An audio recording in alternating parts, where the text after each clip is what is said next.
Fala pessoal, a gente está aqui no podcast Desconhecido para gravar mais um episódio muito especial com um convidado que a gente tem aqui, né, Daniel? Isso aí, João. Episódio de número 7. E pra gente é uma honra, né? A gente tá trazendo aqui essa pessoa, vocês vão saber, já estão sabendo já quem é. Bruno Salles, Bruno Brandão Salles, nome famoso. Deixa eu só ler aqui. Bruno, ele é formado em Defesa e Gestão Estratégica Internacional pela UFRJ. Também tem formação em Finanças e Serviços Financeiros numa escola internacional lá da Inglaterra, né? Se eu ver se eu vou falar certo. Bournemouth. Eu não sou professor de inglês, então pode passar essa pronúncia aí, tá? Não, tá ótimo. Tem o meu carimbo que não vale nada. Bruno, obrigado pela presença. Pro João e eu, uma honra estar recebendo você aqui. Não. Primeiro, honra minha. Segundo, eu tô esperando o convidado especial chegar aqui também para poder abrilhantar a conversa. Não, eu vou falar uma coisa que eu tava vendo no podcast, que eu gosto, que é os economistas, eles falaram assim, quando eles receberam Paulo Guedes, e eles falaram, esse aqui é o marco do podcast, que vai ser antes do Paulo Guedes e depois do Paulo Guedes. A gente vai criar esse marco aqui agora, que vai ser como é que era o podcast antes do Bruno e agora depois do Bruno. A gente vai ter outros marcos melhores. Não, Bruno, é um marco importante, olha, número 7 e com você aqui. Isso é um grande simbolismo. Com certeza, com certeza. Não, vamos pegar pelo positivo. Espero que... Então, Bruno, o que acontece? Quando a gente chamou o João e a gente decidiu chamar você, a gente queria falar sobre liderança, porque você foi um líder nosso. João e eu trabalhamos juntos e na época você liderou a gente. E você trouxe o que nós somos hoje como pessoas, funcionários, né, como profissionais. Como a gente pessoas deve também, muita coisa. A gente deve muito a você. E a gente precisa saber agora, e as pessoas vão querer saber também, quem é o Bruno. Então, conte pra gente aí como é que foi sua formação. Primeiro, queria agradecer muito e dizer que, na verdade, já estava lá. O meu papel foi só fazer as perguntas certas para vocês se responderem. Não tinha muito isso, não. Mas, então, eu acho que, para me entender, é bacana voltar um pouquinho para trás. Eu sou muito fruto da educação e da convivência que eu tive em casa. Meus pais sempre me deram um ambiente muito livre, muito estimulante. Eu fui ver, eu vou fazer algumas regressões só para poder, eu gosto muito de metáfora, enfim, talvez, eu peço desculpa se ficar muito chato e longo, tá? Mas na Dinamarca, os parques de criança, eles não são totalmente protegidos. A criança meio que faz o brinquedo, tem uma madeira, um negócio, ela pode se arranhar, pode se cortar, não é que ela vá se matar, mas ela tem uma liberdade para se machucar, para errar, para aprender. É um espaço seguro para isso, mas que você tem uma liberdade assistida ali. Eu entendo que a educação que eu tive foi um pouco isso, assim. Meus pais sempre me estimularam muito a fazer qualquer coisa que eu quisesse, eu sempre tive muito apoio em casa. Eu falo meus pais, mas meus avós também, enfim. Tive muita sorte nesse aspecto. E do outro lado eu tive muito suporte, mas era o suporte como parque dinamarquês. Eu tinha os brinquedos e fala, cara, vai lá e brinca, faz o que você quiser. Eu me lembro no colégio, quando eu era criancinha, tinha que fazer um trabalho de pesquisa. Aí meu pai, eu falei, pai, todo mundo da minha sala pesquisando no KD. Eu sou jovem, né, do tempo do KD. Pesquisando no KD, eu falei, pai, quero pesquisar no KD também. Aí meu pai falou, não, toma a enciclopédia aí, vai pegar pra ver. Aí eu fui pegar na enciclopédia pra pesquisar. Fui estudar a Revolução Francesa, então não sei o que, minha avó pegou e me deu um bando de livro pra ler sobre a Revolução Francesa. Quando eu era menor, tinha uma babá da minha irmã que adorava ir pro shopping. Meus pais não são grandes apreciadores da invenção americana. A gente ia pro shopping e ficava na FENAC, no Barra Shopping. E aí meu pai falava, pega lá os livros que você quer. Aí eu pegava os livros e ele comprava, ia comprando, até em algum momento eu ia ler aquilo, ia gostar de ler, e foi exatamente o que aconteceu. De uma pilha de livros para ler, eu peguei e descobri o prazer da leitura. Foi uma descoberta muito individual, mas muito estimulada num espaço para aquilo ali surgir, para eu também me descobrir um pouco como ser humano, como indivíduo, não era uma coisa muito dada. Então, sempre foi muito assim, eu sempre tive muita liberdade para escolher, num espaço seguro e com estímulos variados disponíveis, assim, ia para teatro quando era criança, fiz aula de tudo, cantei no coral do colégio, que inclusive tive um trauma dessa história, depois eu conto isso, um trauma horroroso, sou uma criança traumatizada até hoje por conta dessa história, mas canto muito mal, fazia esporte, faço todos muito mal, mas não faltou estímulo. Eu acho que... E não faltou disponibilidade para fazer e liberdade para eu poder atuar. Essa liberdade é uma coisa que eu sempre sinto falta quando não tem. Eu gosto muito dela. A gente trabalhou junto, vocês sabem o quão a liberdade ela é importante. Tanto para eu ter liberdade, quanto para quem está comigo ter liberdade também. Às vezes eu falava, o que você acha? Vai lá, gente, o material está aqui. Lê, pesquisa, vê o que vocês acham, escolhe aí alguma coisa. Sabe, a gente tem um universo disponível. O que você vai escolher? O que te chama mais atenção? O que você se comunica? Mas, Bruno, rapidinho, sem querer te interromper. Não, mas pode. Uma pergunta só sobre isso que você falou, que você teve disponibilidade de várias frentes culturais e acesso a vários esportes. Na época, você sabe dizer qual era o objetivo dos seus pais de fazerem isso? Era você ter escolha ou isso ajudava a você... tentar descobrir em que você era bom, ou o espírito de competitividade? Cara, então, acho que, assim, pelo que eu conheço dos meus pais também, né? Eu posso estar falando errado, então quando eles verem isso aqui, se eu estiver falando errado, vocês me desculpem. Mas eu acho que não era pra competitividade, pra habilidade, era mais pra opções mesmo. Eu estudei quando eu era menor em escola construtivista, inclusive tem uma boa história depois pra contar, e dentro dessas, estudei até a 4ª série, eu não tinha nota, né? Eu tinha conceito, eu não tinha semana de prova. Eu chegava no quadro, estava escrito o que eu ia fazer. Eu tinha uma prova pra fazer, eu sentava e fazia. Então, o conhecimento, pra mim, nunca foi uma tarefa que eu tinha que acumular até o dia tal pra poder botar em prática no dia tal. Não, eu tinha que aprender a multiplicar, porque em algum momento aquela habilidade me seria necessária. E nesse colégio também eu não tinha aula de ciências, história, geografia, a gente tinha projeto. A turma sugeria os temas, a gente votava entre a gente e era o tema que a gente ia estudar. E eu tinha mesmo não era a mesma coisa, porque são trabalhos diferentes, mas eu tinha o correspondente em casa. Então, meus pais não obrigavam a ler um tipo de livro. Eles não me obrigavam a ver um programa de TV, não me obrigavam a fazer um esporte, não me obrigavam você tem que fazer taekwondo, porque... Não, se você quiser fazer, você tem disponibilidade aqui. Tem atividades extras no colégio diversas. Você quer fazer alguma? Qual que você quer fazer? O que te chama atenção? O que você não quer? Quer continuar? Assim, tinha essa maleabilidade, essa liberdade muito da escolha. Eu acho que era muito mais para isso, para eu me descobrir, para eu conseguir ver quais eram as minhas afinidades. Eu acho que é isso, se não foi isso, serviu para isso apenas.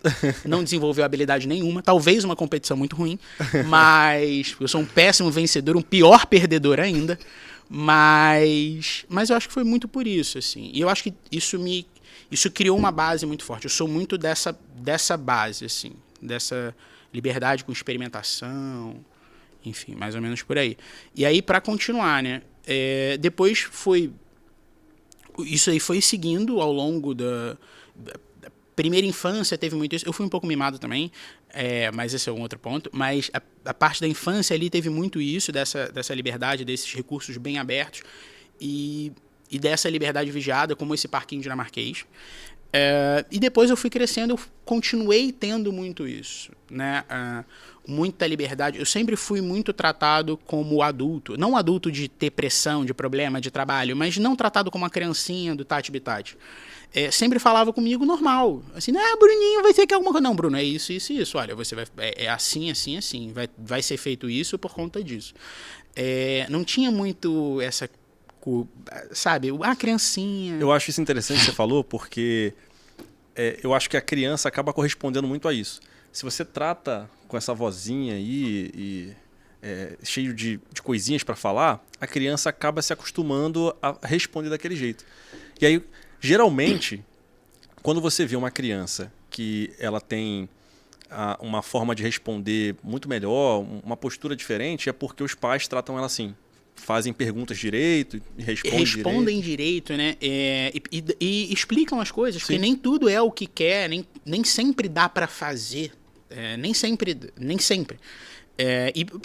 Eu sou uma pessoa muito clara, eu tento ser muito claro no trabalho, tento tratar todo mundo. Eu falava isso, porque eu não trabalho com criança, eu trabalho com adulto. Então, se eu trabalho com adulto, é assim que a gente vai se tratar, como adulto aqui.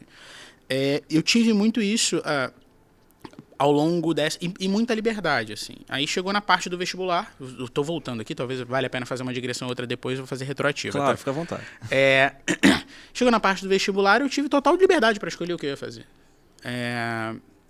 Não me arrependo de nada do que eu fiz, de nenhuma escolha de curso, de estudo, do que eu me dediquei ou deixei de me dedicar.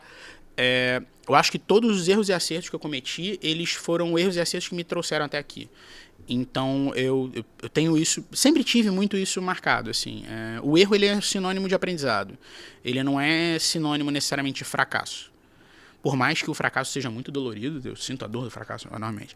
Mas eu acho que isso vem muito dessa experimentação lá de trás. E de uma curiosidade de deixar exercer esse potencial. Eu acredito muito a minha formação, o meu jeito de pensar. E esse jeito de pensar, ele é o que me guia até hoje, muito dessa parte, assim.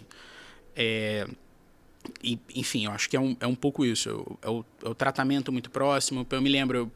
Eu fui jogar, eu adoro jogo de tabuleiro, né? Inclusive a gente nunca jogou um jogo de tabuleiro junto, não por falta de oportunidade, mas por falta da presença de vocês. Eu sempre chamo pra jogar, levo em viagem, faço negócio e a gente nunca joga. Mas a gente sempre se divertiu muito, mesmo não jogando. Mesmo não jogando, isso é verdade. Somos um grupo muito divertido. Mas eu fui jogar um jogo de tabuleiro, fui jogar Banco Imobiliário em casa, com meu pai e com a babá da minha irmã, os dois se juntaram contra mim. Então, assim, não teve molezinha. Eu me lembro que eu jogava xadrez com meu avô jogava a Vera. Eu jogava dama com meus avós, tanto parte pai quanto parte mãe, e jogava a Vera. Jogava pra ensinar, pra aprender. E não era que ele saía, e tal, não sei. Não era que a pedagogia da dor.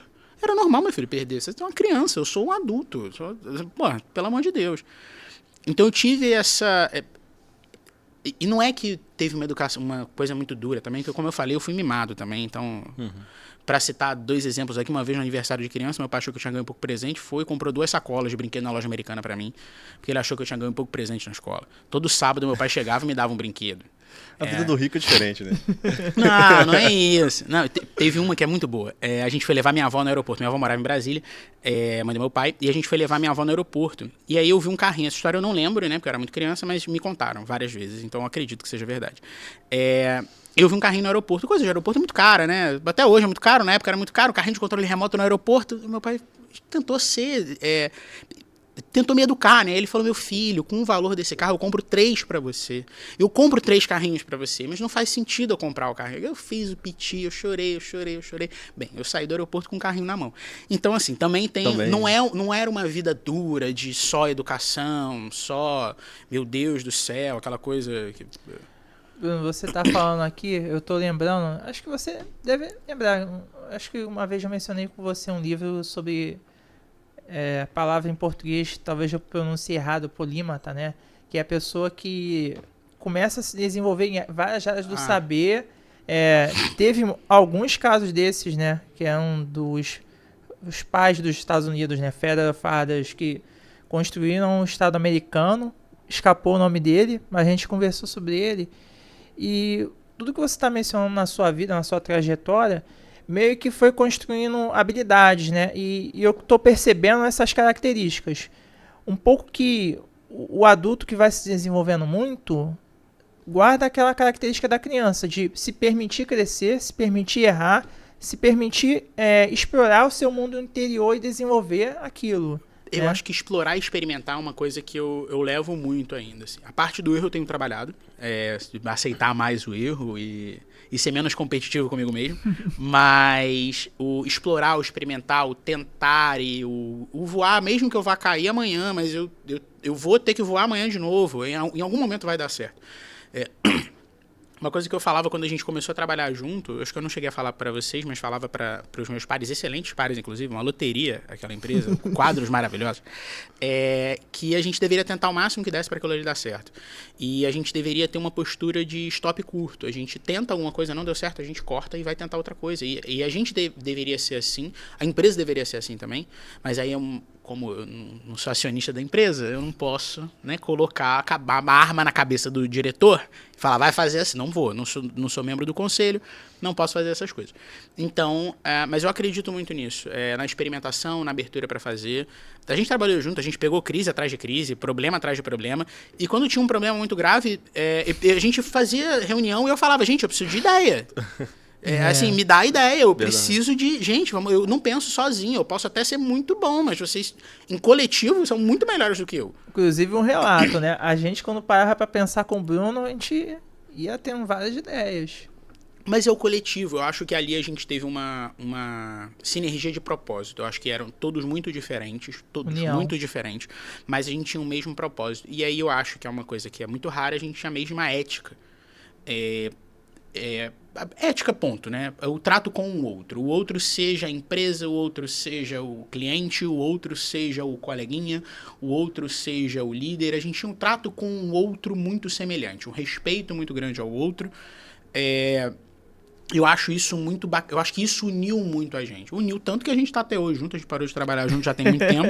E a gente continua junto, continua saindo, continua fazendo churrasco, continua falando besteira. Não todas as besteiras filmadas como essas que eu tô falando. Algumas outras não filmáveis, inclusive. Mas mais ou menos por aí. Mas, Dani, você perguntou, eu acho que a base é essa. A base é muito dessa formação. Uma questão que você falou sobre como você foi tratado de forma adulta, dentro de um jogo de xadrez com seu avô. Você acha, assim, culturalmente falando, você que teve esse tipo de família, mas você acha que existe uma diferença? Exemplo, uma família mais de poder aquisitivo maior, uma família mais rica, vamos dizer assim, tem essa tratativa com suas crianças e aí ensinam elas para a vida. Enquanto que uma família mais de classe baixa fica sempre naquela, eu não vou botar ele para competir porque ele vai perder, ele vai ficar triste, alguma coisa. Você acha que isso é bom ou ruim? Eu acho que o quanto você tem na conta bancária não quer dizer o como você vai agir. Isso vale para gente adulto, isso vale para gente adulto com uma criança. Eu não acho isso porque eu tirei do bolso, não, tá? Eu acho isso porque, observando os meus colegas, que tiveram a mesma oportunidade que eu, oportunidades melhores até do que eu. Colegas com os pais com um carro melhor do que o meu pai. Não tô falando que era mais pobre, não, com mais dinheiro. E que não tiveram a mesma educação, eles tiveram a mesma instrução formal do que eu, mas não tiveram a mesma educação em casa. Eu acho que esse é um grande diferencial. Eu tive pais dedicados e isso me ajudou muito. A família toda muito dedicada, né? Eu acho que é um cômputo geral. E eu acho que, assim, obviamente o dinheiro facilita muita coisa. Eu me lembro que a gente vinha no final de semana no CCBB para poder ver a exposição do Andy Warhol. Eu tenho certeza que nem todas as crianças tinham a disponibilidade do pai poder pegar um dia e passar o dia no museu com eles e fazer isso. Meu pai adora fazer programa turístico no Rio de Janeiro, então eu conheci o Rio de Janeiro com turismo histórico, aquele turismo do local, olha, aqui a Carlota Joaquina vinha trocar a roda da carruagem quando ela saía de Botafogo para brigar com Dom João VI na Quinta da Boa Vista. Eu tinha essa oportunidade. Eu me lembro até uma vez que a gente tentou fazer um piquenique na Quinta da Boa Vista. E como minha mãe tava sem saco, não queria ir, foi eu, meu pai, acho que meus irmãos também foram. Foi um caos, porque assim, eu fui fazer sanduíche, uma coisa horrorosa, um programa péssimo, assim, super programa de índio, mas foi muito bacana, porque a gente foi pra Quinta da Boa Vista, num dia nada a ver, assim, então eu acho que essa disponibilidade, eu acho que tentando responder a sua pergunta, né? Eu acho que o dinheiro no bolso ele não determina como vai ser o tratamento ali. Mas eu acho que o dinheiro no bolso dá disponibilidade para a pessoa que quer dar um tratamento diferente conseguir dar. Eu acho que eu ter brinquedos, os brinquedos mais lúdicos, eles são mais caros. Um brinquedinho de madeira é muito mais caro do que uma coisinha mais simples. Então, o brinquedo de madeira artesanal, o livro, a peça de teatro, o CD dos saltimbancos, essa coisa, a música que faz sentido para você em tal idade, essa coisa toda, eu acho que o dinheiro realmente facilita. Mas hoje a gente tem um acesso à informação que não tinha na minha época. Eu sou velho, eu sou de 92, que não tinha na minha época, então era mais difícil. Hoje eu acho que é um pouco mais fácil. Não quer dizer que seja fácil de aplicar, eu acho que é fácil de você ter informação. Agora, se você vai ter tempo para poder botar playlist no Spotify para o seu filho dos saltimbancos, ou você está tendo que fazer 2 turnos no trabalho, eu acho que aí é onde pesa. Eu acho que realmente tem um gap aí, eu não posso negar. o diferencial que o conforto financeiro dá. Mas eu acho que isso não é condição, porque eu conheço muita gente que tem conforto financeiro, que teve muito mais conforto financeiro do que eu tive e que não se formou como indivíduo da forma que eu acho. Não é da minha forma, não, porque eu não acho que eu tô certo 100%. Mas o que se espera que deveria... É isso, assim. Dos meus amigos mais próximos de vida, a gente tem pessoas muito diferentes, mas a gente tem mesmos valores e a gente tem conversas, né? Que a gente dialoga, mas esses não eram todos os colegas da sala, esses não eram todos os amigos da sala, e esses não foram todos os amigos que eu estudei a minha vida inteira. Esses foram alguns, obviamente, que sobreviveram a mim, porque eu sou uma pessoa extremamente difícil, eles sabem, mas que sobreviveram a mim esse tempo todo, mas que a gente tem essa proximidade. Então, assim, se eu for peneirar, sei lá, eu estava numa sala com 30 alunos de 3 turmas, então você tinha 90. Dos 90, eu acho que, sei lá, 10% tinham a mesma educação que eu tive em casa. Entendeu? E eu tinha, sei lá, 30%, 50%, que tinha mais dinheiro do que eu. Com tranquilidade. Isso jogando por baixo. Então, assim, você tem... 10% eu joguei pra baixo também, tá, gente? Jamais. Mas foi só pra efeito de conta. Mas eu acho que tem muita gente que tinha mais dinheiro, não tinha a mesma formação. Eu acho que não é uma condição determinante. Por mais que dê possibilidade. Eu acho que o dinheiro, ele dá uma possibilidade da escolha. Eu te dou R$10 de orçamento, você não vai poder ir pra Paris com R$10. Agora, se eu te dou um cheque em branco e fala, filhão, vai. Aí você fala, porra, vou passar 3 dias no Louvre, tal, não sei o que, ficar hospedado do lado pra facilitar. Se eu te der R$1.000 de viagem, você fala, vou na asa do avião. É mais ou menos isso. Então, você está mostrando que a diferença foi muito a liberdade, mas direcionada a um universo positivo, né? Para te proporcionar também experiência, segurança, que você também não se colocasse em risco, mas talvez, tá? Eu estou enxergando aqui que talvez os pais exerçam um papel de liderança na nossa vida para ensinar a gente também. Então, de certa forma... Seria fundamental isso, né? Fundamental. Então, o papel um pouco do líder talvez seria permitir a pessoa errar, para ela aprender com o erro, algo nesse sentido também? Então, eu acredito muito que a descoberta individual e a experimentação, elas vão dar o melhor resultado. Então, eu vou pegar um exemplo que a gente tinha.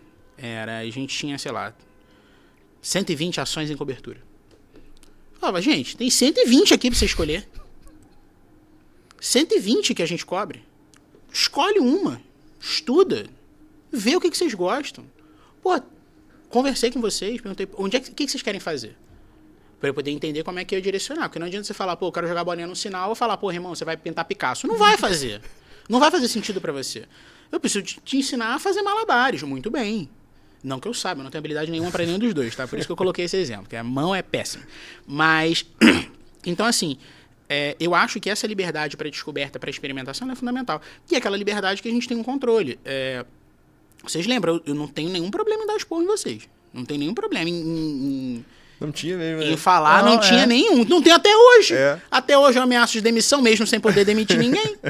Mas era direcionado para algo que tinha clareza, não é só por dar, era com objetivo. Então, assim, quando é um direcionamento, eu não tenho nenhum problema. Agora, expor de verdade eu tenho. Porque teve uma vez, eu fui sair tive que falar com vocês, fui sair da sala, eu saí pior do que vocês. A minha cara tava péssima, que eu acho extremamente desgastante, não gosto. Mas um direcionamento, fala, olha, faz assim. Lembrou, né? Pois é. Eu sofri mais. Mas... Podia ter lembrado antes de dar o esporro, né? Seria melhor pra todo mundo, né? Mas tudo bem. Agora já passou. Mas eu acho que é um pouco isso. Assim, o direcionamento ele tem que ser dado. Eu acho que a gente tem que ser claro. Mas dá espaço pra errar. Liberdade. Escolhe. Faz o que você quiser. Não tô aqui atento. Você tem um espaço o parquinho dinamarquês. Você tem esse espaço aqui pra brincar, que tá cercado, então não vai ter ameaça externa, não vai ter um caminhão passando, não vai ter algum criminoso perto. Mas, cara, o que tiver no parquinho brinca. Pô, tem pneu, brinca com pneu. A gente já tirou o arame do pneu. Você não vai se arranhar com arame. E brinca com pneu. Pô, tem a tábua, a madeira aí, faz um negócio, aí escorrega, sabe? Pega aquela lama, taca na cara do amiguinho, não tem problema. Sabe? Desenvolve isso e vamos ver o que vai dar. Eu falava muito, teve Um problema eu já falei com vocês em particular, eu não vou dar muita clareza sobre o problema pra ninguém saber o que é. Mas teve um problema e que eu respondi a um questionamento. Eu falei, o meu juízo ele precisa ser claro e objetivo. Com uma regra objetiva e única. O que vocês resolverem entre vocês, pra mim, tá resolvido. Se chegar a mim, o meu juízo precisa ser claro e objetivo. Ele precisa ter uma régua quantitativa que não passe pelo meu qualitativo. Pra eu não dar ônus nem bônus por proximidade e por afinidade. Então, e deixar vocês se resolverem muito. Eu acho que isso é importante. Eu acho que isso cria também. Uma coisa que eu acredito muito na colaboração, na cooperação. Eu gosto muito de teoria dos jogos. Foi um conteúdo que eu descobri na faculdade. Na verdade, eu descobri vendo aquele filme Uma Mente Brilhante. Eu também descobri na faculdade e fui ver o filme também. Não, então eu vi o filme antes, quando era criança, na TV em casa, passando na Globo. E não descobri teoria dos jogos. Eu descobri o filme, sabia o que era e tal, não sei o que. E aí depois fui descobrir na faculdade. E não descobri muito bem na faculdade. Questões diversas, a gente não precisa pontuar aqui.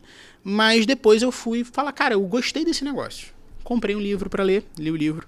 Fui fazer um curso, fiz o curso. Falei, cara, isso aqui é genial. E qual o negócio da teoria dos jogos? Todo mundo ganha mais se a gente cooperar. Então, quando você tem um ambiente cooperativo, você vai crescer muito mais do que o ambiente competitivo predatório. O que não quer dizer que eu não quero estimular todo mundo a chegar no máximo do seu potencial. Mas chegar no seu potencial, mas ficar olhando pro coleguinha do lado e falar, cara, eu quero fazer como ele faz, eu quero ser tão bom quanto ele, é a competição que eu acho bacana. E aí o coleguinha que tá bem, ele ensina você a fazer bem. Isso era o que a gente tinha lá, que você construiu. Ele fala, não, todo mundo construiu, foi um coletivo. Foi um coletivo, mas eu acredito muito nesse tipo de ambiente. Eu acho que esse ambiente cresce muito. Eu acho que a gente cresceu muito como coletivo, porque todo mundo tava junto. Eu acho que ninguém ficou solto. Não tinha. E às vezes, individualmente, cada um tinha um instinto. Eu chamei pra dar um expor uma vez, não sei se... Eu lembro. O Johnny lembra. Eu lembro das pessoas. Johnny lembra. Tinha uma galera, eu chamei todo mundo e falei, olha só, todo mundo aqui foi ajudado, então todo mundo aqui tem que ajudar. Isso. Não tem essa, não. E às vezes eu era muito claro, mas eu acho que o ambiente cooperativo, colaborativo, ele é o que faz a gente crescer. Se às vezes a gente acho que sobre isso que você falou, um diferencial que eu reparei é que o João já estava trabalhando na época. O João, ele... no primeiro episódio a gente falou sobre isso, né? O João chegou lá na época que tava tudo mato alto. Não, mato alto com carro de ferro velho jogado. Não era como se o lote tivesse só com mato, não. João sofreu bastante. Tinha entulho e tudo. E eu lembro que quando a gente foi fazer o treinamento, o Bruno, ele fez parte da mesma turma. Então, assim, ele desde o início, ele não estava superior. Desde o início ele estava com a gente ali o tempo todo, fazendo parte do treinamento, tirava a dúvida, não, quero entender isso, quero entender aquilo. E até eu lembro que na primeira vez eu não sabia até então que o Bruno seria o líder. Ele estava ali e falei, ele vai estar um treinamento com a gente. Eu não estava sabendo que era isso. E eu acho que desde o início essa parte colaborativa já fez a gente ter essa noção de, tipo assim, a gente entende a hierarquia, obviamente, mas a gente sabe que não tem uma pessoa totalmente inacessível. Ele estava ali no mesmo patamar que a gente o tempo todo. A frase que eu falava é que todo mundo aqui é índio, a diferença é que eu tenho 2 penas e só tenho uma. Era aí, a minha frase era essa. Mas assim, eu entendo, eu não sou cioso da hierarquia. Tá? Eu não acho que tem, vocês sabem disso, eu não acho que tenha sido tratado como senhor, com licença, boa tarde, por obséquio, eu gostei. Não acho, eu acho uma puta de uma babaquice, perdão pelo palavrão. Eu acho uma grande babaquice. Mas eu acho importante a demarcação de responsabilidades. E essa é uma coisa que eu falava com vocês. A minha responsabilidade é pegar o que vocês não conseguem fazer para eu fazer. E dar possibilidade para vocês trabalhar. Eu ganho para ajudar vocês, não é o contrário. Quando eu estava estagiando, teve uma apresentação todo mês tinha eu estagiava numa holding de varejo, a holding estava passando por uma reestruturação, um rebranding e tal. E aí toda sexta-feira tinha uma reunião com todo mundo da empresa. E aí numa dessas reuniões teve um vídeo, que foi um vídeo que me marcou muito, assim. Não, na verdade, o vídeo foi outra coisa. O vídeo, enfim, o que me marcou muito, na verdade, porque esse exemplo é o seguinte. O cara que estava dando o rebranding, ele me marcou, ele fez uma hierarquia, apresentou, olha, nossa nova CEO vai ser essa, novo diretor, aí tal, não sei o que, todo mundo aí falou, tá, E aí, o que vocês estão achando de errado? Pô, ninguém falou nada. Eu era estagiário, eu não ia falar nada mesmo, assim. Eu tava ali quase sendo expulso. Como é que tá ali? Mas ele perguntou o que tava de errado. Ninguém falou nada. Aí ele falou, tem uma coisa de errado. A hierarquia. Eu não assim, pô, o que esse cara tá falando? Aí ele virou a pirâmide. Na verdade, o nosso foco tá aqui o cliente. Depois, o mais importante é quem tem contato com o cliente. E vai descendo, e a pessoa que tem mais trabalho, que está mais embaixo, que tem mais responsabilidade, é a CEO. E esse exemplo é muito a clareza do que eu acho que tem que ser o líder. O líder ele não é o cara que vai ser carregado pelos outros, mas ele vai ajudar o time a performar melhor. Ele é o que tem mais responsabilidade. Não é, o poder, ele não é sozinho, não é a capacidade de mandar, de determinar o horário. Não, você vai almoçar meio-dia, você vai almoçar 3 da tarde. Não é. O poder não é para isso. Ele permite você fazer isso, mas tem que ter um porquê, tem que ter uma lógica, tem que ter um sentido no momento, no que atende. Quantas vezes eu falei para vocês pedir coisas difíceis? Teve uma oferta pública que a gente estava trabalhando que eu garanti que todo mundo trabalharia sábado e não tinha falado com vocês. Mas porque a gente enxergava o motivo das coisas, já tinha muita clareza ali, a gente enxergava a propósito e a gente estava junto. Então, eu pedi para fazer, vocês lembram no final do ano que eu pedi para fazer, eu pedi para o pessoal preparar uma apresentação para mim. Não sei nem se eu poderia ter pedido, mas eu pedi mesmo assim, para preparar uma apresentação para mim de dados. Foi me pedido para fazer uma vez por mês um balanço da área, para apresentar numa reunião que a gente tinha, uma reunião semanal, mas uma vez no mês a gente faria esse balanço. Eu falei, cara, balanço mensal eu não vou fazer com os meninos, eu acho que não tem sentido, eles mais ou menos já sabem, a gente mais ou menos já faz, já fala como é que foi o mês anterior, o que a gente tem de desafio, quando ia passar a meta para vocês, a gente já tinha esse alinhamento ali. Mas eu falei, cara, seria bacana a gente apresentar um balanço do que foi o ano. A gente tem 12 meses trabalhando aqui. Eu acho que é importante a gente mostrar as conquistas, mostrar o agregado. Porque quando a gente está caminhando, a gente foca muito em não tropeçar. Então a nossa cabeça fica olhando muito para baixo. Uhum. Às vezes é bom a gente parar um pouco e olhar para frente, para ver o caminho que a gente tem pela frente, para ter esse horizonte, e olhar para trás para ver o quanto a gente andou. Então aquela ideia daquela reunião foi para isso. Eu pedi para fazer a apresentação para vocês. Tanto que me foi perguntado, você mostrou para alguém? Eu falei, não. Mostrei pra ninguém, mostrei meu time, pra galera que fez esses números aqui, pra galera que fez isso aqui. E eu queria mostrar pra vocês justamente pra vocês entenderem, cara, todas as loucuras, aquela... Pô, acho que o Dani fez o experimento comigo, não foi? Acho que foi Dani, Sávio, teve uma galera que ficou uma semana sofrendo na minha mão. A gente tava treinando lá, chamada pra cliente. Acho que o Dani fez. O treinamento comercial, né? Não, o treinamento comercial foi pouco tempo, mas teve uma semana que eu fiquei de teste. Acho que você fez. Eu me lembro que o Sávio fez, coitado. Que Sávio, ligava automaticamente com o cliente. Isso, que eu botei vários modelos pra poder testar. Testei na mão dele, sofreu na minha mão. Sofreu. Eu falei, gente, peço desculpa pra vocês, mas eu preciso de cobaias pra sofrerem, pra gente poder desenvolver uma coisa aqui. Pedi pra sofrer, depois a gente compensa. Não sei se compensou ou não, mas eu tentei. Eu fiz um esforço. Mas tudo tem que ter um porquê. Depois a gente foi pra uma sala, em grupo, pra fazer um treinamento objetivo, pra poder tratar. Agora, tudo aquilo ali foi fruto de escolha. Eu acho que essa visão... E aí é a responsabilidade de quem tá como responsável, né? Você entender quais são as suas fraquezas, aonde você tá. Quem você é e onde você tá. Acho que esse é o principal. Então, quando a gente, como organização, se entendeu ali quem a gente é, como a gente tá, o que a gente precisa fazer agora para sobreviver? Porque aí entra o outro jogo. A gente está sendo constantemente ameaçado, né? A gazela não corre na floresta porque ela gosta de correr. Ela corre porque tem um leão atrás. É isso. E a gente tem um leão atrás sempre, né? Custa que nem cabelo, cresceu, a gente tem que cortar. Às vezes nem cresceu, mas a gente já corta preventivamente para dar um corte. Então, assim, é importante a gente se antecipar ao movimento, se antecipar à maré, se posicionar antes. Quando a gente trabalha no mercado, a gente sabe. Se a gente está comprado no papel que vai subir, a gente ganha dinheiro. Agora, se a gente compra na alta, a gente não ganha nada.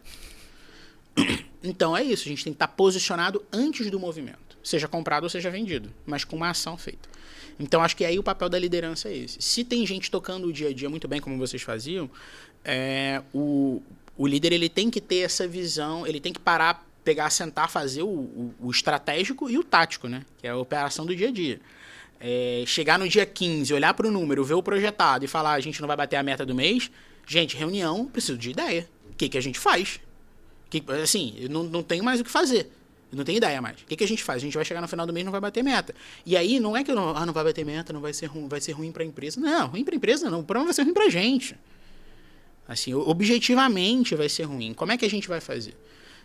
Então, acho que a liderança tem essa responsabilidade de delimitar o parquinho num primeiro momento para ter esse desenvolvimento pessoal, para ter essa experimentação, para daí saírem coisas novas, porque eu acho que a gente vai conhecendo muito do trabalho, independente do trabalho qualquer que for, ao longo do processo de trabalho. Por mais que você tenha experiência como operador de mesa, eu trabalhava no JP Morgan, em Nova York, eu trabalhei com o JP Morgan lá em 1900, eu entendo pra cacete de bolsa. Ele ficou na dúvida sobre fazer a General Electric e comprar a companhia do Edison. Eu falei, compra que você vai fazer um bom negócio. Eu que falei pra ele, que dei a dica. Liguei pro Andrew Carnegie e falei, chega aqui pra você comprar, pra você vender o teu negócio.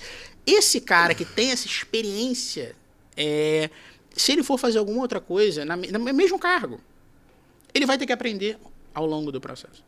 E esse aprendizado, ele demanda experimentação, Então, assim, se a gente tem um ambiente delimitado, mas uma delimitação não muito curta também, eu acho que a liberdade ela é importante. O parquinho dinamarquês ele não pode ser muito pequeno. Né? Ele tem que ser grande o suficiente para todo mundo poder brincar, porque às vezes não é suficiente para todo mundo. Uns brincam e outros não. Às vezes quem chega primeiro brinca. E aí quem não tá ali primeiro fica só olhando, esperando a vez de brincar. E como brincar é legal, como ter liberdade é legal, ninguém sai do parquinho. É o pula-pula na festa. Fica lá a criança pulando. Se não tem o adolescente lá, coitado, ganhando R$10 por hora ali pra poder tirar a criança. Fala, sai daí, deixa o próximo brincar. Não vai ter gente brincando. Então o parquinho tem que ser grande para todo mundo poder brincar. Tem que ser limitado pra gente poder proteger também de influências externas, de problemas externos. Então eu acho que aí entra o papel do líder também. Eu acho que entra um pouco nisso. Não é blindar. Eu acho que... Isso aí... vocês sabem, eu sempre fiz questão de falar tudo o que estava acontecendo. De forma até clara demais. Tem um exemplo específico, que obviamente eu não vou falar agora, mas um exemplo específico que eu não me arrependo de ter falado porque foi revelador. Mas foi revelador, então não teve o efeito que eu esperava que fosse ter. Mas eu sempre tentei ser muito claro com vocês. E sobre tudo, sobre o que estava acontecendo. Olha, o problema é esse. Pô, me lembro de um esporro que eu te dei. Não, mas eu fiquei revoltadíssimo com você.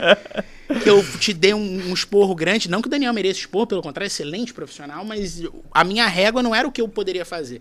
Era o que eu achava que deveria ser feito. Então é pior ainda. E aí era nisso que eu dava esporro em vocês. A minha cobrança... E aí, acho que vocês podem falar melhor. Eu acho que todo mundo que estava no time pode falar. Eu espero que tenha sido, tá? Se não foi, eu peço desculpa agora para 18 ali. Desculpa, gente. Não era a intenção. Mas...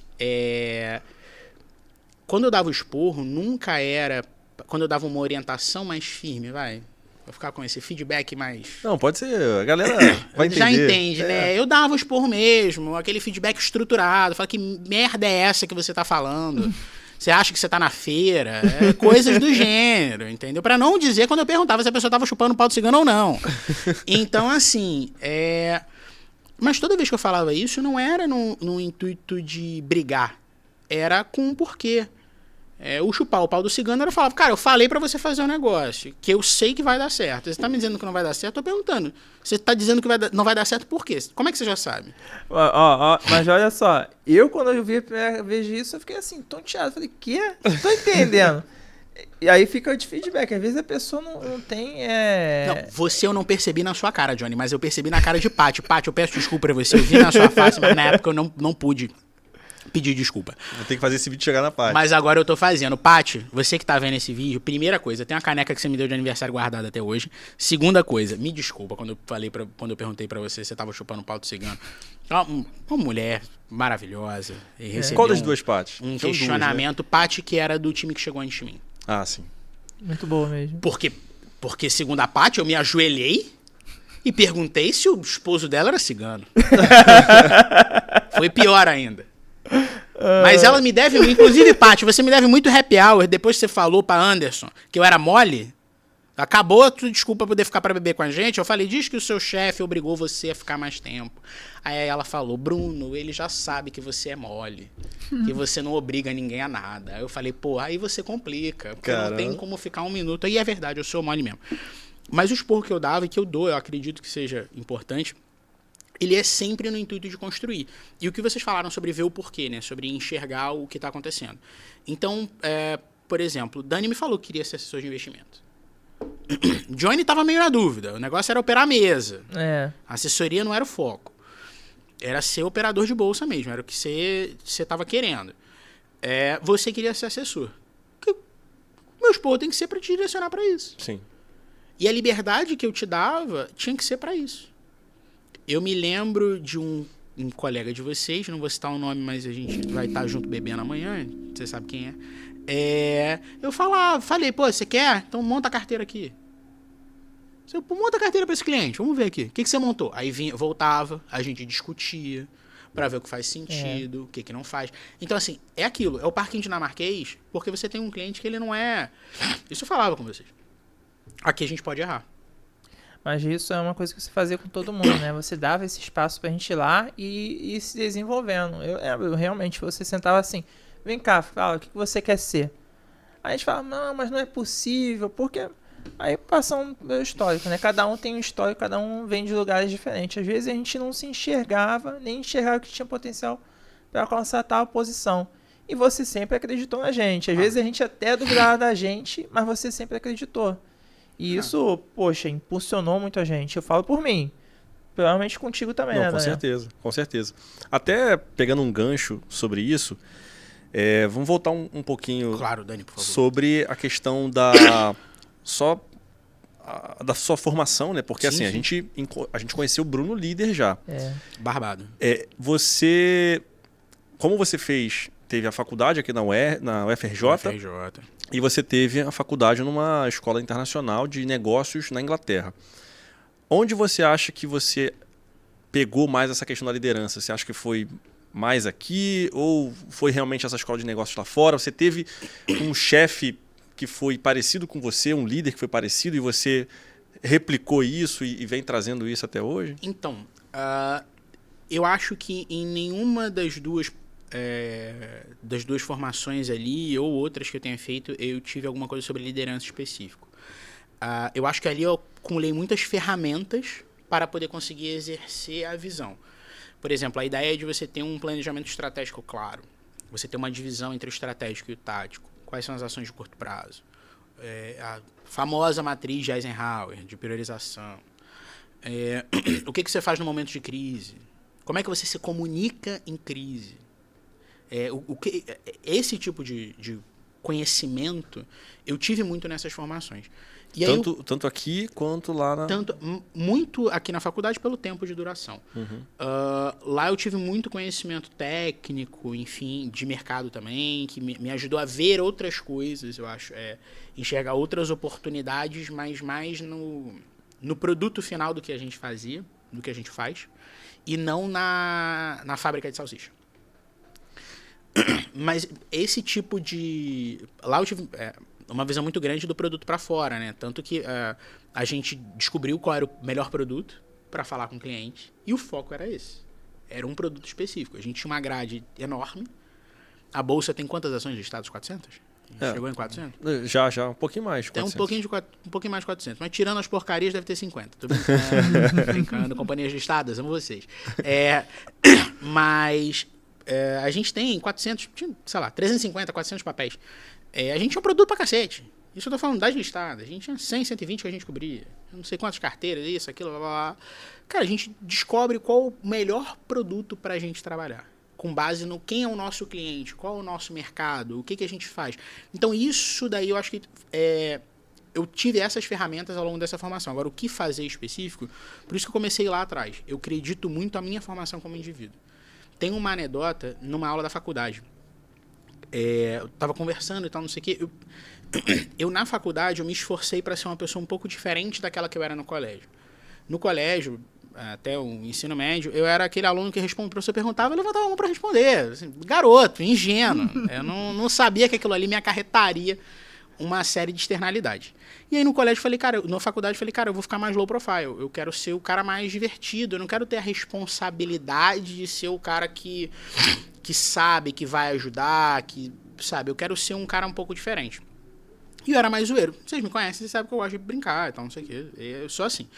E aí eu fui ser zoeiro na faculdade, eu fui ser zoeiro o tempo todo. Aí teve uma aula que a gente foi ter num auditório, tinha umas plaquinhas com o nome de algumas pessoas, eu Falei, meu nome aqui é Valmon, meu nome é Valmon agora. Não sou Bruno, eu sou Valmon. Uma aula. 4 horas, professora com PhD me dando aula, e eu zoando. Eu falei, voltando hoje, eu não daria esporro nenhum, que eu acho bacana. Mas, então, e a professora é muito gente boa. Aí ela falando de escola, né? Aí ela fala, tem umas escolas aí que eu não acredito muito. Não, professora, pode falar. Não, você deve ter estudado numa dessas. Eu falei, professora, pode falar. Aí ela falou o nome da escola. Aí eu falei, realmente, professora, eu estudei nessa escola. Aí ela ficou meio sem saber se eu tava zoando ou não. Então, isso aqui, no final dela, ela me deu carona. E ela me perguntou se eu realmente tinha estudado. Eu falei, professora, eu realmente estudei, mas não levo pro coração, não. Fica tranquilo e tal. Então, assim, a educação que eu tive, ela tem uma fama muito ruim, que é a liberdade sem... É o parquinho dinamarquês sem uma criança que não vai pegar o pau e bater na cabeça do amiguinho, entendeu? Você bota uma criança com, sei lá, uma educação, e você bota no parquinho dinamarquês, cara, não vai ser bacana. Uhum. Agora, a criança tem que ser dinamarquesa também pra ir pro parquinho, então... né? Senão não faz sentido. É um perigo. Exatamente. Então, a minha sorte no parquinho dinamarquês que a gente trabalhou, porque vocês eram crianças dinamarquesas. Tanto que teve uma criança que não era dinamarquesa que o negócio não deu certo. Né? A gente desceu um pouquinho, botou um alemão lá, o negócio degringolou. Então, assim, é isso. Vamos focar na Dinamarca apenas. Só crianças dinamarquesas no parquinho dinamarquês. Eu quero que vocês entendam que não tem nada a ver com o país, é apenas uma metáfora, tá? Sobre o parquinho dinamarquês. Como eu tô falando. Como eu tô falando sobre o parquinho dinamarquês, a nacionalidade da criança é dinamarquesa. Poderia ser o parquinho norueguês, poderia ser o parquinho cazaque. Cazaque, quem nasce no Cazaquistão, né? Doravante, cazaque. É o parquinho coreano, o parquinho nigeriano, mas é o parquinho dinamarquês. Logo, as crianças têm que ser dinamarquesas pra brincar, tá? Só pra fazer essa ressalva aqui, evitando cancelamentos aqui. Mas aí essa questão da formação, porque assim, uma das coisas que você agregava muito pra gente, e isso na sua experiência como no mercado financeiro. Aí eu queria saber, assim, o que a gente queria saber, né? Como é que foi essa transição, que você contasse um pouco sobre essa transição para o mercado financeiro. E você foi líder de uma área de ações com a gente, mas como é que foi a sua vida como assessor de investimentos? Porque assim, você já contou bastante pra gente em conversas que a gente sempre teve, como foi sua experiência com os clientes. Compartilha um pouco como é que era essa vida de assessor. Muito dura, tô brincando. É muito dura também, mas eu vou começar um pouquinho voltando pra trás, tá? Eu acho que é importante. Uhum. Sobre a parte de mercado e tal, não sei o que, eu devo ter comentado com vocês. Se eu não comentei especificamente com vocês, eu tenho certeza que eu comentei com alguém do time. Eu aprendi o que era liquidez quando eu estava na casa da minha avó. Ela me explicou porque eu deveria comprar um apartamento de 2 quartos e não de 4 quartos. Ela me explicou o conceito de liquidez. Uma vez a Mega Sena estava acumulada em 45 milhões, isso há muitos anos. 45 milhões ainda é dinheiro, mas na época era muito mais. E aí a minha avó perguntou, a gente estava conversando, o que faria com dinheiro? E aí eu perguntei pro meu pai, e você, o que você faria com dinheiro? Aí ele me explicou, ele falou, eu compraria uma fábrica de guarda-chuva e uma fábrica de protetor solar. Por quê? Porque eu ganharia dinheiro o ano inteiro, você está diversificando e tal, não sei o quê. Então esses conceitos que eles são muito abstratos, eu tive eles de muito cedo ali, para poder ter esse entendimento do mercado. O que facilitou muito, eu tenho uma grande afinidade com o tema, gosto muito, é o que me estimula, é o que eu gosto de ler, enfim. Então eu tenho essa outra sorte também. E aí, como assessor de investimento, eu falo que é carregar pedra no começo. Falei com vocês isso. Falei, não é moleza, é difícil. Você chora quando o cliente vai comprar um apartamento. Porque você chora quando o cliente vai comprar um apartamento. Você atende uma ligação sábado, 5 da manhã. Seu telefone toca, você vai atender. Porque você tem um número X de clientes e se aquele cara não for atendido, você sabe que ele vai para outro. Mas eu acho que é um trabalho muito gratificante quando você consegue.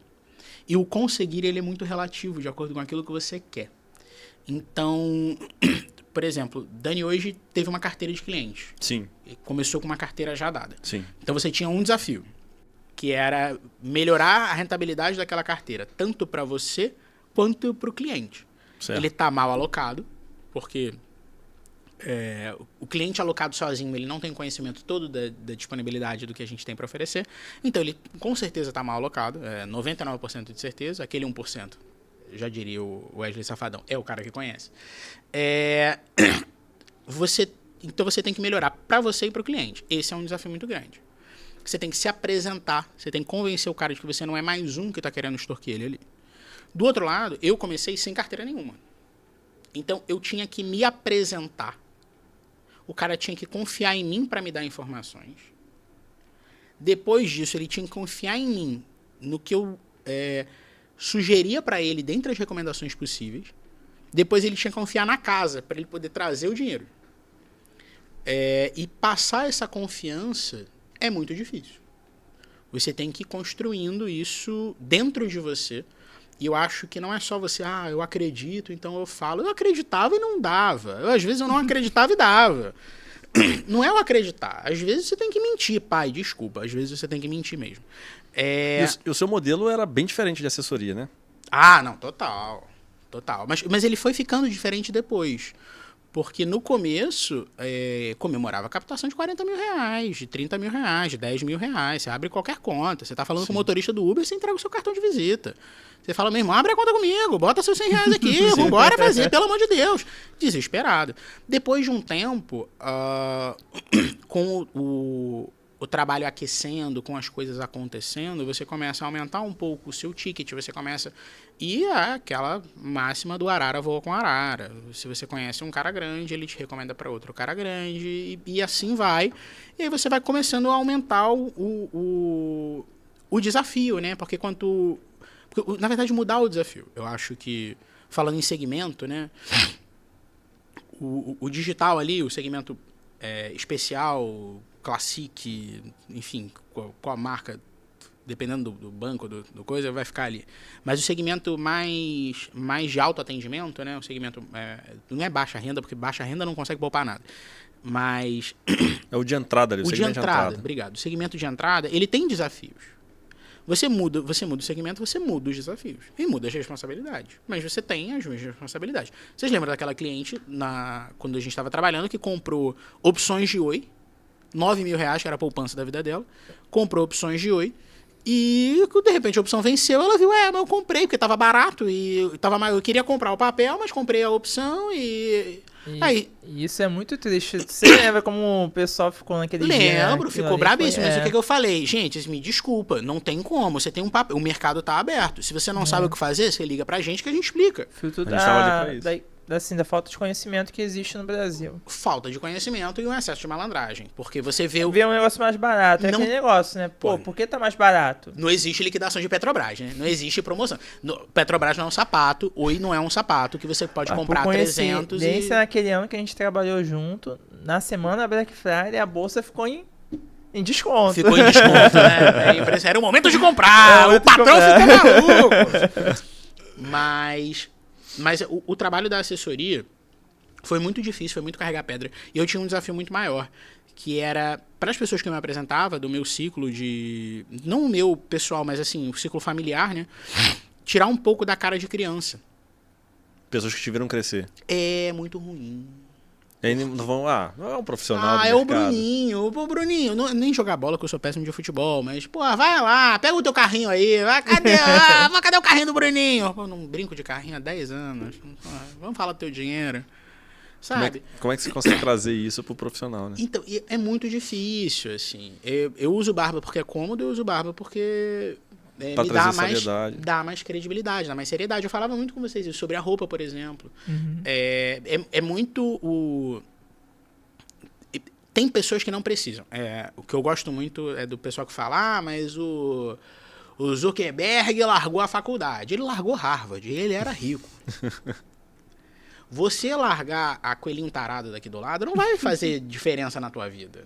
Entendeu? Então, assim, tem que ter um pouco essa noção também. Cara, eu sei que tem muita gente que pode ir com a cara lisa e vai de camiseta e vai conseguir. Não é o meu caso. Então eu preciso ver quais são os meus desafios e como é que eu vou fazer. Eu tive esse desafio da credibilidade da idade e tive o desafio padrão de todo assessor de investimento, que é você se apresentar para a pessoa e tentar pegar a confiança dela para ela poder falar sobre dinheiro com você. E depois que você conseguir isso, que é muito difícil, você precisa ter ainda o segundo passo, que é você ser a referência dessa pessoa para ela te procurar quando pensar em dinheiro. Eu acho que esse é o principal desafio que a gente tem como assessor de investimento. Porque você, bem ou mal, levantar as informações do cliente, quando o cliente é investidor, ele sabe que você não vai fazer um sequestro relâmpago com ele para conseguir 100 mil que ele tem em COI. Sabe? Porque não vai pegar esse dinheiro. Tá preso lá na empresa. Um beijo para quem botou o dinheiro do cliente em COI. Mas não vai pegar esse dinheiro dele. Agora, ele vai falar com você que ele tem esse dinheiro porque ele precisa de aconselhamento. Ele vai falar, tá, eu tenho isso aqui. O que você acha e o que você tem de melhor? É o que ele pergunta, né? Geralmente tá, o que você consegue fazer de melhor pra mim? Eu tenho isso aqui. Aí você vai, quebra a cabeça, faz o negócio, ele fala, pô, bacana, beleza. Aí ele pega o teu e devolve pra outra pessoa. Pra outra pessoa fazer a contraproposta. E aí, como é que você fica? Eu tinha uma resposta muito boa pra dar. Que a resposta não foi elaborada por mim, mas eu roubo. Não tem problema. E eu espero que todo mundo roube também. Que é o seguinte, tá, eu montei a sua carteira agora, você tá levando pra pessoa que tá lá com o teu dinheiro, e essa pessoa vai fazer uma mudança de carteira. Eu não vou fazer da próxima. Como é que você vai conseguir que ele faça uma mudança na sua carteira? A provocação, eu acho que é um instrumento importante na hora de você lidar com o cliente. A provocação é bem feita. Não é a provocação pela provocação, xingar, chamar uma cara de burro, não. Vai falar, tá, vem cá, você acha que você é malandro? Você acha que existe almoço grátis? Você acha que eu vou ficar aqui montando a sua carteira pra você? Eu me lembro de um cliente que eu montei uma carteira de fundo imobiliário pra ele. Pô, eu tive um trabalho desgraçado pra montar carteira, estudando fundo, e achando, e vendo. E eu não sou analista, tá? Sou péssimo de análise, inclusive. Mas quando eu vou pegar pra analisar, pra montar uma carteira, alguma coisa, principalmente quando for fundo imobiliário, eu gosto de entender exatamente qual é o ativo. O fundo imobiliário foi uma classe de ativo que eu me dediquei bastante a estudar pra poder entender. Quando é fundo imobiliário de tijolo, pra poder entender onde é que é, qual a qualidade do inquilino, como é que funciona. Qual o valor do patrimônio que está... qual o valor daquele ativo que está determinado no patrimônio, porque às vezes o pessoal bota um ativo que botou a 160 milhões, mas você sabe claramente que aquilo ali não vale 160 milhões. Então, assim,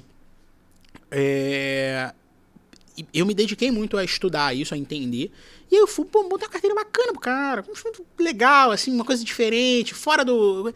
Montei, o cara falou, obrigado, eu vou comprar. Eu falei, não vai não. Falei, não vai mesmo. Mas nem, não, eu falei com ele, você me desculpa, eu sou remunerado quando você compra aqui, quando você paga a corretagem. Se você comprar em outro lugar, não vai fazer sentido, eu não vou montar a próxima, eu não vou ficar atento na sua carteira. Então, assim, isso é muito importante. Eu acho que quando você tem um alinhamento, uma clareza, aí mais uma vez a gente volta para a clareza da comunicação, né? A clareza da comunicação com o cliente foi uma coisa que eu aprendi que é um ativo muito bacana. A honestidade, a clareza, a sinceridade. Você explicar para o cliente o quanto você está ganhando sobre aquilo ali. Eu tive uma diferença muito grande. Agente autônomo é outra pegada, muito diferente de banco. Então, eu falava com o cliente. Foi também um aprendizado que eu tive. Como é que eu sou remunerado? Olha, você não vai assinar um cheque nunca no meu nome. Mas um pedacinho dessa taxa de administração que você paga, um pedacinho desses FIIs que você vai pagando, um pedacinho da corretagem, um pedacinho de tudo isso é o que me mantém. Então, toda vez que você está pagando isso, você está me mantendo. O produto que pagar muito, vai me remunerar muito. O produto que pagar pouco, vai me remunerar pouco. Qual é o incentivo que eu tenho? Te botar num produto que você vai ganhar muito e que eu vou ganhar muito. Então, eu não vou te colocar num fundo de investimento que paga 2,20, só que a performance, o fundo é de bolsa e a performance é cobrada sobre CDI. Não tem sentido. Porque eu vou ganhar muito, você vai ganhar pouco, você vai ficar revoltado comigo e vai embora. Então eu vou perder tudo. Então eu vou colocar você num fundo que paga 2,20, mas o fundo é excelente. Então, assim, essa explicação, essa clareza, essa honestidade na venda, e aí eu considero o que a gente faz também uma atividade de venda. Tem um filme com o Ben Affleck, que é Boiler Room, não sei como é que é em português. E não sou a Sasha, tá? Que foi alfabetizada em inglês.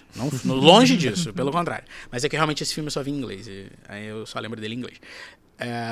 E aí nesse filme ele fala que tem sempre uma venda acontecendo. Seja você vendendo para o cliente, seja o cliente vendendo uma mentira. Ou uma historinha. Que é o que ele fala, uma historinha. Então quem vai vender para quem? Você vai vender o produto ou o cliente vai te vender uma historinha? Eu prefiro não vender historinha para o cliente. Eu sempre acho isso. Eu prefiro honestidade com o cliente. É o modo como eu consigo me conduzir melhor. E eu acho que não tem um certo ou errado nisso. Eu acho que é muito pessoal. Mas eu me conduzo melhor sendo honesto, eu me conduzo melhor sendo claro, transparente. E eu acho que isso é um ativo, porque aí eu trato o cliente como eu gostaria de ser tratado. E também é uma referência muito forte, né? Isso é uma das coisas que eu mais admirei em você. Eu sempre enxerguei muita clareza e transparência. Obrigado, Johnny. A verdade vende bem, não é?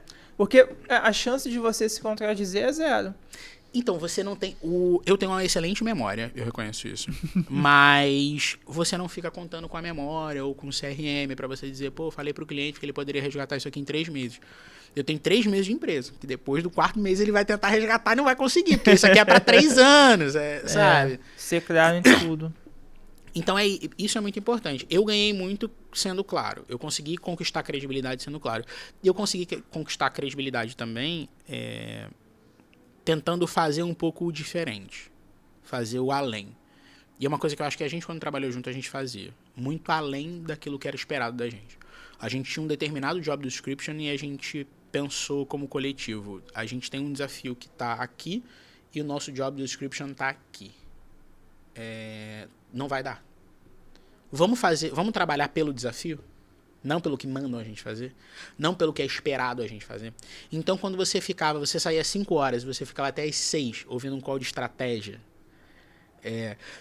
e depois você ganha hora extra. Mas a gente gostava, né? Porque a gente gostava. A gente se atualizava. Mas você também falava pra gente, olha, o seu emprego você tem que estar ou ganhando muito bem, ou tá aprendendo muito. E às vezes, então, você tem que estar aprendendo sempre. E você sempre falava, olha, tem sempre algo para aprender. Todo dia você vai aprender se você abrir sua cabeça. Pô, me lembro de um colega de vocês, não vou citar o nome, mas estaremos bebendo amanhã. Um beijo para você. Você sabe quem você é, que chegou pra mim e falou, já aprendi tudo que tinha pra aprender. Aí eu fiquei revoltado. Aí eu fui, dei um esporro. A pessoa dessa merece. Você também já me veio com uma dessa, Johnny. Não vem com essa, não. Mas aí eu falei, você já me veio com uma... Realmente. Aí eu humildemente falei, Bruno, você tinha razão. Porra, já aprendi. Eu falei, não aprendeu. Todo dia a gente aprende. Todo dia a gente aprende. Assim, voltando só pra tentar... Eu não sei se eu tô conseguindo responder, tá, Dani? Se eu não tiver, por favor. Sim. Não, fica à vontade, tá conseguindo responder. Você me fala. Mas eu acho que o assessor de investimento ele é um trabalho que ele demanda muita resiliência, muito foco no propósito e uma capacidade muito grande de você plantar tâmara. Porque assim, a tâmara você planta... anos. Exatamente. Você planta pro seu neto comer. Entendeu? E você é estéreo às vezes. Então, assim, ninguém vai comer, ninguém teu vai comer. Mas você plantou ali. Então é um trabalho eu acho muito gratificante. Eu gosto muito. E eu falava com vocês. Perguntava, você quer mesmo? E às vezes, teve uma vez que eu dei um esporro coletivo que eu falei, nenhum de vocês está preparado. Vocês não sabem o que é. Você lembra desse, John? Lembra desse, Dani? Lembra? Então. Sempre, quando chamava pra ir pra salinha... sempre pedagógico. Em 2 grupos, né? Vamos lá pra salinha. Assim, a gente falava, não, vai acontecer alguma coisa. A gente ficava ansioso, mas a gente também sabia que a gente ia sair melhor dali. Não, isso é verdade. A gente sabia que a gente ia sair melhor. Às vezes não melhor, né? Uma coisa que eu lembro, não sei se o Bruno chegou a comentar com você, mas você falava sempre sobre assessoria, que ele já estava preparando o pessoal, era o seguinte... essa frase ficou marcada. Quando você chegava pro cliente, que você sabia que o cliente tinha dinheiro em outro lugar, você falava assim, eu não quero que você traga tudo não, traz a metade. Porque aí eu vou trabalhar com essa metade, vou mostrar para você que eu posso trazer uma performance melhor, e aí você decide se você quer continuar lá ou se você quer trazer a outra parte. Isso é uma técnica de negociação para tudo que você for fazer na vida. Quando a gente quer tudo, a gente corre o risco de sair com nada. Teoria dos jogos também. É isso. Se você... Dilema do prisioneiro básico... Falar aqui na 18 de novo. Dilema do prisioneiro. 2 pessoas presas. Prendi João e Dani que cometeram um crime. Não sei quem cometeu. Botam em salas separadas. Você tem um incentivo para você confessar, para você acusar o Dani, ou para você ficar calado. Confessar, ninguém quer confessar, né? Porque confessar crime ninguém faz. Ou você acusa o Dani, ou você fica calado. Se você e o Dani ficarem calados, vocês dois saem como se tivessem parado o carro na vaga errada. Uma multa de R$100 e vai embora. Se você acusar o Dani, você sai sem a multa e o Dani fica preso 10 anos. Qual o incentivo natural? A gente vai fazer a conta aqui e vai ver, o meu incentivo é não acusar o Dani. O incentivo do Dani é não me acusar. Os dois saem daqui sem a multa. Agora, se os dois se acusam, os dois presos. Na negociação, se você for pro máximo, você vai ficar com o mínimo. Se eu chegar para um cara que tem 10 milhões, ele fala, não, Bruno, eu quero testar o seu serviço. Eu vou colocar qual é o seu mínimo para atendimento? Eu falo, 500 mil. Aí ele, beleza, eu vou colocar 500 mil então na sua mão e eu vou testar você. Ele não vai conseguir me testar, claramente, porque com 500 mil eu não vou prover o mesmo serviço que o cara que ele tem na outra casa dele, na qual ele tem 10 milhões. Não estou falando só sobre diversificação e sobre rentabilidade do patrimônio, que eu poderia botar qualquer bosta nele ali que alavanca o patrimônio, ele ganha dinheiro ali. Percentualmente vai ser cócegas para o que ele tem, mas o principal é o seguinte, é o nível de serviço que você vai prover. Se ele tem 500 mil, se ele tem 10 milhões na outra casa, e quer colocar aqui, ele tem um serviço de 10 milhões. Para ele ter o mesmo serviço de 10 milhões, ele tem que colocar metade comigo, ele tem que dividir. E aí ele vai testar os dois em pé de igualdade. E outra coisa que eu também falava muito, Dani, deixa eu ver a sua posição como um todo. Não precisa trazer para cá. Deixa eu ver, porque não adianta montar uma carteira para você. Tudo bem, você tem 200 mil na outra casa e 1 milhão comigo. Mas você precisa saber no que estão os outros 200 mil lá para não ter overlap. Porque não adianta eu achar que eu tô diversificando pra você pra caramba aqui, tô colocando você em ação de Petrobras pra diversificar do seu risco de day, se você tem 200 mil em Petro lá. Uhum. Então, assim, cara, vou tentar entender o que você tem. Eu acho que essa conversa da prestação de serviço, do questionamento ao cliente, de falar com ele, cara, para eu prestar o melhor serviço, eu preciso ter o máximo de informação possível. Com o máximo de informação, eu vou conseguir prestar o melhor serviço. Se você me der o máximo de condições para eu fazer o melhor serviço, você vai conseguir me medir bem também. Agora, se você não conseguir me dá pelo menos a informação. Eu acho que perguntar para o cliente onde é que ele está, para não ter overlap de posição, para a diversificação acontecer de fato. E, principalmente, pedir para ele metade, para ele poder testar de fato e equilibrar. Porque se você tem 10 milhões no segundo maior banco privado do Brasil, você tem um atendimento maravilhoso, cartão de metal e escambau. Agora, você tem 500 mil nesse mesma instituição financeira, que você não vai ter cartão de metal, você vai ser atendido numa agência, você vai ser tratado com água quente. Não é nem água gelada no Rio de Janeiro. Água quente, olha lá. Água da torneira e olha lá. Então, assim, como é que você vai testar? Você vai colocar 500 mil comigo, vai esperar um tratamento de 10 milhões? Você vai esperar que eu te receba para um jantar no meu escritório? Que tenha a melhor solução? Eu posso até fazer isso para você. Mas eu vou estar colocando dinheiro nessa nossa relação. E aí, quando eu tô colocando, eu vou ter que cobrar de alguma forma de você depois. Então, quando você vier para mim, você não vai estar me dando o meu equilíbrio. Eu vou ter que te meter a faca depois, entendeu? E muito provavelmente eu não vou conseguir prover para você o mesmo nível de serviço que você tem. Porque, cara, o cara com 10 milhões tem soluções complexas. Ele, eu quero falar da minha... Cara, o negócio é o seguinte, eu tenho uma empresazinha lá na Suíça, tenho uma corporaçãozinha minha no Panamá, que não tá registrada. Eu falo, eu não vou correr o risco de falar com o cara da corporaçãozinha dele no Panamá, que tá no escritório de advocacia. A gente pode falar agora que o esquema já foi embora? Não que não tenha ainda, não é mais. Mas o esquema já virou filme, até com a Meryl Streep e tal. Então, a corporaçãozinha no Panamá, que as ações ao portador estão no meu escritório de advocacia, e eu tenho um contratinho de gaveta, e eu queria que você desse uma olhada pra mim. Eu falo, irmão, por quê? Não, porque eu tenho uma amante, que eu tive um filho com ela, e eu quero fazer uma partição do patrimônio. Eu falo, eu faço isso tudo pra você. Não, mas com você só tem 500 mil. Eu falo, então você vai procurar o pessoal lá que você deixou os 10 milhões, porque eles vão te dar uma melhor assistência. Porque com 500 mil não tem dor de cabeça, que eu preciso achar, pra chegar em 10 milhões, eu preciso achar 20 de você. Agora, se você vier eu te dou trabalho, dou o meu tempo de 20 para você. Então, essa clareza também, essa transparência, porque eu não sei como vocês são como consumidores, tá? Mas eu sei exatamente que quando eu entro numa loja, o objetivo do cara é me vender alguma coisa. Eu fui comprar coisa para casa, né? Louça, essas coisas. Aí entrei numa loja. E aí a loja tava em promoção.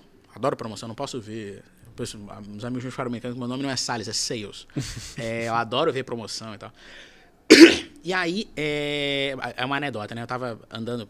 Eu vou falar essas coisas, eu quero que vocês entendam que não é... Eu tava andando na barra com um amigo, aí ele falou... Eu falei, 80%. A gente viu do outro lado, 80%. Ele falou, não, 80% deve ser 80% de Dolce & Gabbana. Eu falei, mas é 80% de desconto, vamos lá. Não era 80% de Dolce & Gabbana e a gente comprou horrores. Eu gosto de uma liquidação, eu gosto de uma promoção. E eu entrei na loja em promoção. E cheguei pro vendedor, ele todo empolgado, me viu. Eu tenho um cara de otário, quem não tá me vendo por vídeo, quem tá me vendo por vídeo pode atestar, quem não tá me vendo pode confiar, a opinião é coletiva, eu tenho um cara de otário mesmo.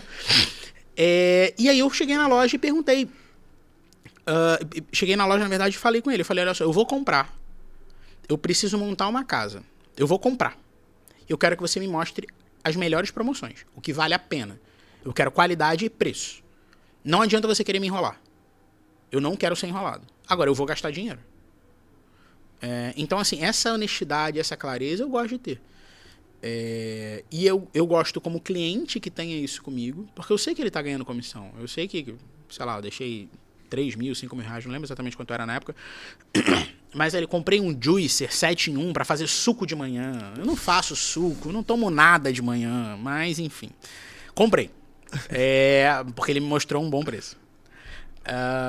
Mas, assim, eu gosto muito de ser tratado dessa forma. Então eu gosto de tratar dessa forma também. Eu acho que funciona a Comunique. E aí a gente vai puxando um pouco pro público que a gente trabalha, né? O pessoal, o investidor que a gente está em busca no geral, não é?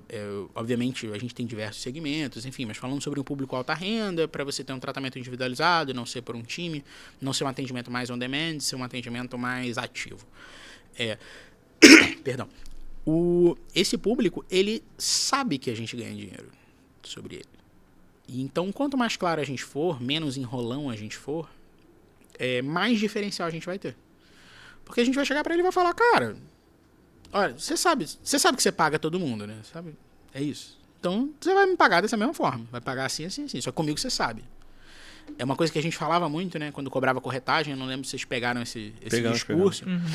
Mas o discurso era, aqui a gente tem um alinhamento com o cliente. Você sabe exatamente o quanto paga. Mentira! Mentira não, tô brincando. Mas a ideia é essa, é passar isso para o cliente. Aqui você tem um alinhamento, aqui você sabe o quanto é. Então, quando a gente passa isso para o cliente como assessor de investimento para ele, eu acho que a gente conquista um lugar de credibilidade. E a gente sai daquela seara de vendedor e passa para ser consultor. Então, ele vai lembrar de você quando ele for comprar um apartamento. Não no Brasil. Ele recebeu um dinheiro da mãe dele, que estava em Nova York, ele vai comprar um apartamento em Nova York. O dinheiro não passou pelo Brasil, não fez câmbio, não fez nada. Não tem nada que você possa futucar. Mas ele vai te perguntar. Ele vai falar, pô, tô pensando aqui. Compro dois apartamentinhos em Nova York pequeno para alugar? Ou entro num esquema lá de comprar casa no interior dos Estados Unidos para alugar? Eu já tenho meu apartamento em Nova York, eu não preciso ir. O que eu faço? E aí, ele te consultar para isso. Obviamente, ele te consultar para as decisões de dinheiro que você tem acesso é fundamental. Mas ele vai te consultar para tudo. Uhum. E aí você sai, porque você deixou de ser vendedor. Eu não sei se vocês já tiveram essa experiência de você chegar pro vendedor na loja e pedir cara, eu precisava dar um presente assim, assim, assim. O que você tem pra mim? Quando você tem uma relação de confiança, você sabe que ele não vai te empurrar o mais caro, né? Você sabe que ele vai te empurrar aquilo que é necessário. E até porque ele sabe que ele vai ganhar mais na relação com longo prazo. Porque a gente volta pra teoria dos jogos. É tudo cooperação. Se ele coopera hoje com você, a tendência é que você siga cooperando com ele. É incentivo quando a gente tem uma relação da gente seguir cooperando. Eu coopero com você, você coopera comigo, coopero com você coopera comigo. Todo mundo vai crescendo, vai todo mundo ganhando. Eu acho que... eu falo muito eu acho também, péssimo. Mas eu acho que essa é a lógica. Eu vou muito por aí, assim. Na assessoria, na vida... Dani, eu viajei pra caramba. Eu consegui responder? Não, conseguiu sim. Esse assunto tá muito bom, né, João?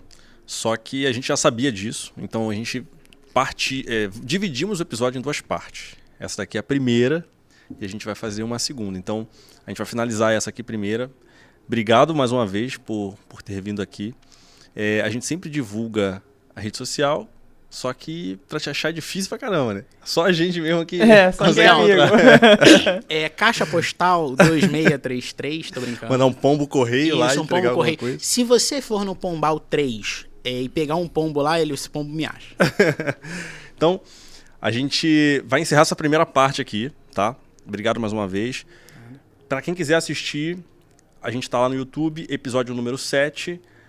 Sigam a gente, fazer um convite aqui, né? Então, para poder seguir. A gente teve um número bacana de pessoas que começaram a seguir. Sim. A gente tem sempre recorrência, a gente tem a meta que a gente quer. Então, envia isso para um amigo, para alguém que você acha que precisa aprender um pouco mais sobre liderança. Compartilha isso com as pessoas. Espero que os seus antigos funcionários assistam. Se não assistirem, estão todos demitidos. Não, a gente vai entrar em contato com todo mundo, para todo mundo assistir. Não, todo isso aqui mundo, vai ter que... não interessa onde você esteja, tô falando pra câmera ali. Né? Vocês sabem que vocês estão demitidos. Todas as ameaças que eu fiz para vocês irem para happy hour comigo, que eu fiz ameaça, eu sou o líder tóxico, coercitivo. Fiz ameaça, agora todas as ameaças estão agora dobradas. Tem que seguir, assistir o episódio, curtir, comentar, assistir os outros episódios forte também, que não é só puxar meu saco. Compartilhar pra aquela pessoa que você acha que, pô, tá precisando de um toque. Às vezes até saber como se vestir, porque aqui tá todo mundo elegante. Entendeu? Então, assim, dá um toque, assim, pô, olha, bacana, pô, vi um podcast. Você pode até não ouvir o conteúdo todo, pode botar ali e tal, não sei o quê, mas veja a elegância das pessoas que estão lá. Entendeu? Dá esse toque, ajuda. Então, se não quiser ajudar também, não tem problema. Atualiza o currículo no final de semana. Segunda-feira, emprego. A ameaça continua. Então é isso, sigam a gente lá no @podcast.desconhecido no Instagram, no YouTube Podcast Desconhecido, só lembrando que o C do conhecido fica em maiúsculo lá para poder encontrar a gente mais fácil. João, é isso, a gente vai finalizar a primeira parte, né? Foi bacana, gostou? Pô, foi sensacional, mas ainda tem muito mais conteúdo. Não, com certeza, vai ter a segunda parte. Então, pessoal, obrigado mais uma vez, obrigado Bruno, e até a segunda parte desse episódio.